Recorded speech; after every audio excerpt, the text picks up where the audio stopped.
नमस्कार शेतकरी बांधवांनो, स्वागत आहे तुमचं किशोर दामोदर यूट्यूब चॅनलला। आणि हा जो बाग तुम्ही बघताय बघा, काही झाडं लहान आहे, काही मोठे आहे। हे जंबुरीची फांदी, त्यानंतर हे झाड जरा बरं दिसते, हे पुढचं झाड बरं आहे। आता हे असं का झालं?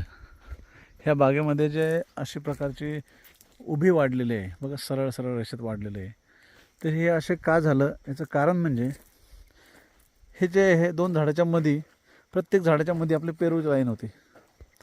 पेरूची आपण लागवड केली होती या बागेमध्ये, यांनी शेतकऱ्यांनी हे इथे पण आपल्या मधल्या भागात पण पेरूची लागवड केली होती। तर पेरूचं उत्पन्न 3 ते 4 वर्षांनी घेतलं शेतकऱ्यांनी, उत्पन्नही चांगलं आलं, काही अडचण नाही।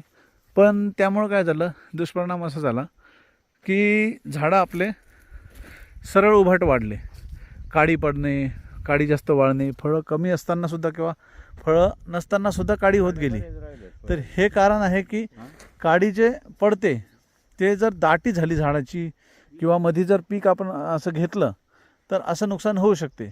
आता ते नुकसान भरून काढण्यासाठी आपण पेरूमधून जेवढं उत्पन्न काढलं आहे ते सगळं जवळजवळ त्यातलं निम्म खर्च आपल्याला झाडांसाठी करावं लागेल। तर हा बाग दुरुस्त करणं आपल्यासाठी टार्गेट आहे। हा बाग आपल्याला 1 वर्षात डेव्हलप करायचा आहे। काडी तर निघून जाईल, पण याला जर घेर द्यायचा आहे। आता वरून टॉप आपण यावर्षी मारू शकलो असतो, पण आपल्याला बाग धरायचा या, कारण ह्या बागेमध्ये आपल्याला यावर्षी थोडं का होईना उत्पन्न घेऊन, म्हणजे तेच पैसे आपल्याला पुढच्या 12साठी खर्च करता येईल आणि ह्याच्या डेव्हलपमेंटसाठी खर्च करता येईल। तर अशा प्रकारे ज्यांनीही आधीच्या चुका केलेल्या आहे, आंतरपीक जास्त झालेले आहे किंवा आंतरपिकामध्ये तुम्ही फळबाग घेतलेली आहे, तर अशा शेतकऱ्यांनी घाबरून जाऊ नका। अशा प्रकारचा बाग दिसत असला तरी पण तो डेव्हलप होण्यासाठी 1 वर्ष भरपूर झालं। 1 वर्षामध्ये डेव्हलप होतो, खर्च थोडा वाढीव होतो, पण डेव्हलप 100% होतो।